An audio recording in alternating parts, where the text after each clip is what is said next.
ஒரு 2 மாதத்துக்கு முன்னாடி பையன்ட்ட கூப்பிட்டு, டேய் நீ பணக்காரனவன் என்னடா பண்ணுவ அப்படின்னு கேட்டதுக்கு அவன் சொன்ன ஆன்சர் வந்து நான் நெஞ்சை பிடிச்சிட்டு கீழே உட்காந்துட்டேன்.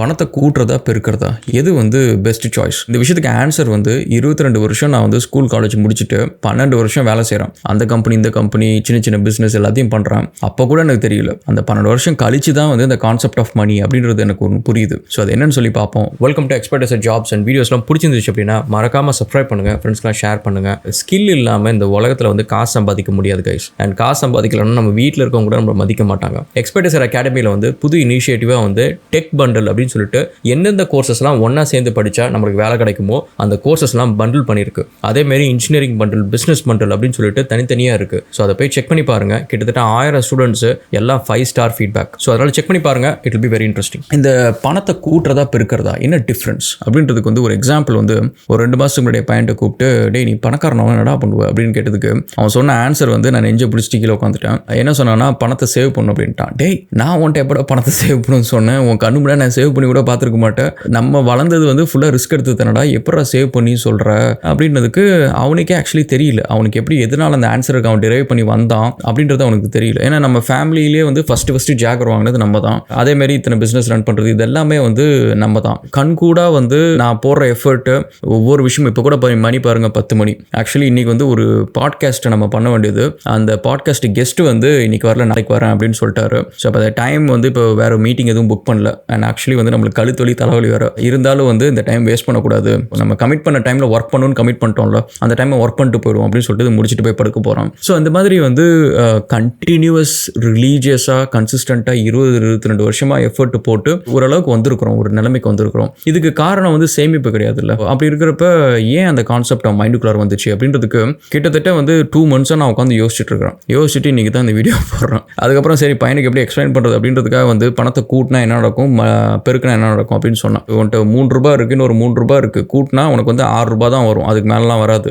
அதுவே 3 ரூபாய் இருக்குது, இன்னொரு 3 ரூபாய் இருக்குது, அதை நீ பெருக்கின மல்டிப்ளை பண்ணால் உனக்கு என்ன வரும்னா $9 வரும். ஸோ அப்போ வந்து கூட்டுறதை விட பெருக்கிறது தான் பெருசு. ஸோ இப்போ பெருக்கிறது அப்படின்றது வந்து ஒரு இடத்துல நீ வந்து போடுற, அது கூட சில இன்க்ரீடியன்ஸ் ஆட் பண்ணுற, உன்னோட ஸ்கில்லோ புத்திசாலித்தனமோ உழைப்போ திறமையோ ஏதோ ஒன்று ஆட் பண்ணோடனே அந்த பணம் வந்து வெறுமனையாக கூட்டுறது மட்டும் இல்லாமல் மல்டிப்ளை ஆக ஆரம்பிக்குது. இதுதான் வந்து பிஸ்னஸ். ஸோ அதனால் நீ வந்து பெருசாக அச்சீவ் பண்ணணும், லைஃப்பில் பெருசாக சாதிக்கணும், பெருசாக சம்பாதிக்கணும் அப்படின்னா பணத்தை பெருக்கிறதுக்கு என்ன வழி, அது எப்படி நம்ம கண்டுபிடிக்கிறது, எந்த வழியில் பெருக்கலாம் அப்படின்றதும் மைண்டு ஃபுல் அண்ட் ஃபுல் யோசிக்கணும். சேமிக்கிறது ஓகே, செலவு பண்ணுறதை விட சேமிக்கிறது பெட்டர் சாய்ஸ் தான். பட் வெறுமனையாக சேமிக்கிறது மட்டும் வந்து it's not a very good choice. And especially இப்போ இருக்கிற இன்ஃப்ளேஷனுக்குலாம் நீங்கள் பார்த்தீங்கன்னு வச்சுக்கோங்களேன், இன்றைக்கி நீங்கள் உங்கள் கட்டில் கடியில் வந்து ஒரு 100 ரூபாய் வச்சுக்கிறீங்க, நாளைக்கு காலையில் அந்த 100 ரூபாய் எடுத்துகிட்டு போயிட்டு லெட்ஸே அந்த 100 ரூபாய்க்கு வந்து பால் ஏதோ வாங்கிட்டு வரீங்கன்னு வச்சுக்கோங்க. ஒரு எக்ஸாம்பிளுக்கு ஒரு 5 லிட்டர் பாலோ 10 லிட்டர் பாலோ வாங்கிட்டு வரீங்கன்னு வச்சுக்கோங்க. அதே 100 ரூபாய் எடுத்துகிட்டு ஒரு வாரம் கழிச்சோ இல்லை ஒரு 4 வாரம் கழிச்சோ நீங்கள் போனீங்க அப்படின்னா அதே 10 லிட்டர் பால் வாங்க முடியாது, 9 லிட்டர் பால் தான் வாங்கிட்டு வருவீங்க.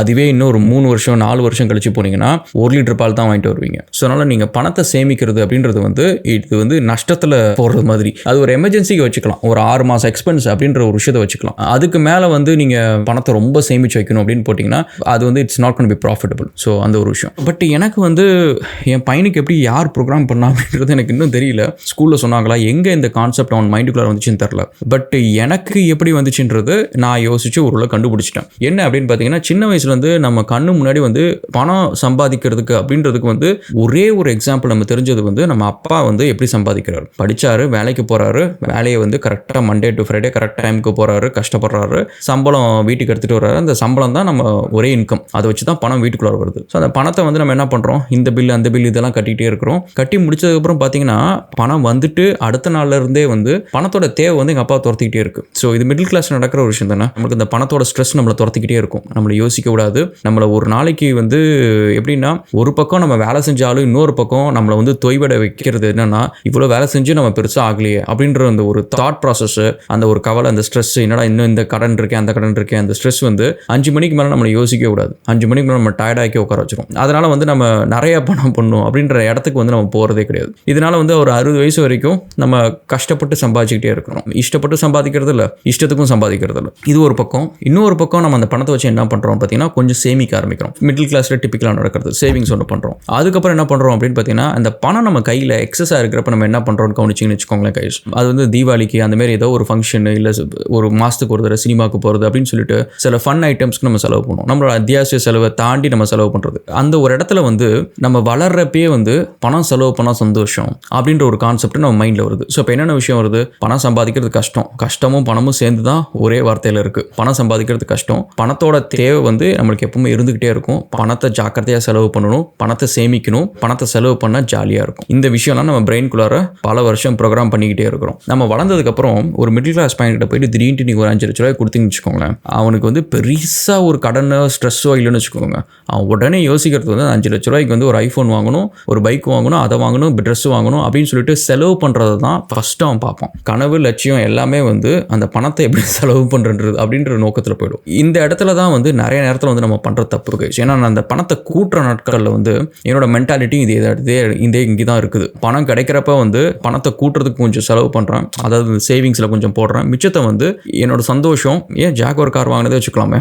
ஸோ அந்தமாரி வந்து எப்படி செலவு பண்ணால் நம்மளுக்கு நிறைய சந்தோஷம் கிடைக்கும் அப்படின்றதால நம்ம பார்க்குறோம். டிப்பிக்கல் மிடில் கிளாஸ் மென்டாலிட்டியில் தான் இருந்தேன். அதுக்கப்புறம் தான் தெரிஞ்சது பணத்தை வந்து இப்போ கூட பார்த்தீங்கன்னா ஒரு எக்ஸாம்பிள் வந்து எப்பவுமே நல்ல கார் வச்சிருப்பேன், நல்ல பைக் வச்சிருப்பேன். இப்போ பைக் வச்சிருக்கேன், அதனால ஓகே தான். ஒரு நல்ல கார் வாங்குறதா யோசிச்சேன். சரி டெஸ்லா வாங்கலாம், வேற BMW வாங்கலாம், ஆடி வாங்கலாம், மெர்சிடிஸ் வாங்கலாம் அப்படின்னு சொல்லிட்டு எல்லாம் யோசிச்சேன். ஃப்ரெண்ட்ஸ்லாம் கேட்பாங்க, என்னடா எப்பவுமே நல்ல கார் வச்சிருப்பேன், என்னடா என்ன கார் வாங்கலையே, வச்சிருக்கேன் நார்மல் கார் ஒன்று வச்சிருக்கேன், ஏன் வாங்கலையே அப்படின்னு கேட்டதுக்கு நான் அந்த காசை வந்து காரில் போகிறதுக்கு பதிலாக போயிட்டு இப்போ இந்த டிராவல்ஸ் கம்பெனி ஆரம்பிச்சு இப்போ வெளியில் ஒரு வேன் நிற்குது, இந்தியாவில் 2 பஸ் வாங்கணும். இப்போ என்னன்னா அது வந்து இட் இஸ் மேக்கிங் கேஷ். இத்தனை மாதம் வந்து அந்த ஒரு வேலை நடந்துகிட்டு இருக்குது, நம்ம அந்த பிஸ்னஸை பற்றி கற்றுக்குறோம். இத்தனை நாளைக்கு முன்னாடி ஒரு 6-7 மாதத்துக்கு முன்னாடி ஒரு டிராவல்ஸ் பிஸ்னஸ் ரன் பண்ணால் ராகுல் என்னென்ன பிரச்சனை வரும் அப்படின்னு கேட்டிங்கன்னா எனக்குன்ட்டு சொந்த அனுபவம் கிடையாது. ஏதோ படித்தது தெரிஞ்ச விஷயத்தை வச்சு தான் சொல்ல முடியும். பட் இன்னைக்கு வந்து ஒரு சொந்த அனுபவம் இருக்குது. ஒரு ரியலாக வந்து ப்ராப்ளத்தை பார்த்தாச்சு, ரியலாக ஸ்ட்ரெஸ் என்ன நடக்குது, எவ்வளோ செலவாகுது, இது எப்படி மேனேஜ் பண்ணுறது, இது கம்பெனிலேருந்து அடுத்த கான்ட்ராக்ட் எப்படி எடுக்கிறது அப்படின்னு சொல்லிட்டு ஃப்ரீ எஜுகேஷன், கிட்டத்தட்ட ஒரு MBA இன் சப்ளை செயின் மேனேஜ்மெண்ட்னு வச்சுக்கலாமே.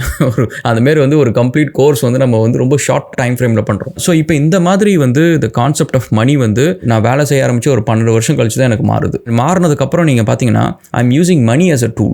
மணியை வந்து I'm not using as a sort of like ஒரு கமோடிட்டி மாரி, அதை செலவு பண்ணால் எனக்கு இன்னொன்று கிடைக்கும், ஒரு சந்தோஷம் கிடைக்கும், அதை செலவு பண்ணால் எனக்கு இன்னொரு பொருள் கிடைக்கும் அப்படின்ற மாரி யூஸ் பண்ணாமல் அதை நான் வந்து ஒரு ஸ்பேனர் மாதிரி யூஸ் பண்ணுறேன், ஒரு ஸ்க்ரூ டிரைவர் மாதிரி யூஸ் பண்ணுறேன். ஸோ அப்போ என்னன்னா அதை வச்சு வந்து நான் ஒரு புதுசாக ஒரு டோரை ஓப்பன் பண்ணலாம், புதுசாக ஒரு விஷயத்தை செய்யலாம், மணியை உருவாக்குறதுக்கு ஒரு மேஜிக் வேண்ட் மாரி கூட வச்சுக்கலாம். ஸோ அந்த மாதிரி கான்செப்ட் ஆஃப் மணி வந்து has changed over a period of time அப்படின்னு சொல்லலாம். பட் இதெல்லாம் வந்து நடக்கிறதுக்கு கரெக்டாக அந்த 12 வருஷத்தில் என்ன நடந்துச்சு அப்படின்னு நீங்கள் பார்த்தீங்கன்னு வச்சுக்கோங்களேன், there are certain things which have changed. எதேச்சும் சேஞ்ச் பண்ணனா இல்லை வந்து என்னோட பரிணாம வளர்ச்சியில் நான் அதை கொஞ்சம் சேஞ்ச் ஆனா அப்படின்றது பார்த்தீங்கன்னா எனக்கே தெரியல. அந்த ஒரு 12 வருஷத்தில் வந்து there is lot of things that have changed. So அது என்னென்ன அப்படின்னு சொல்லிட்டு நெக்ஸ்ட் வீடியோவில் பார்ப்போம். we'll catch up again. So video முடியறதுக்கு முன்னாடி ஃபைனலாக வந்து பணத்தை கூட்டுறதா பெருக்கிறதா எது பெஸ்ட் அப்படின்னு சொல்லிட்டு நீங்களும் போடுங்க. நம்ம நெக்ஸ்ட் வீடியோவில் வந்து இதை கண்டினியூ பண்ணி பேசுவோம். Okay, thank you so much guys, and thank you and cheers.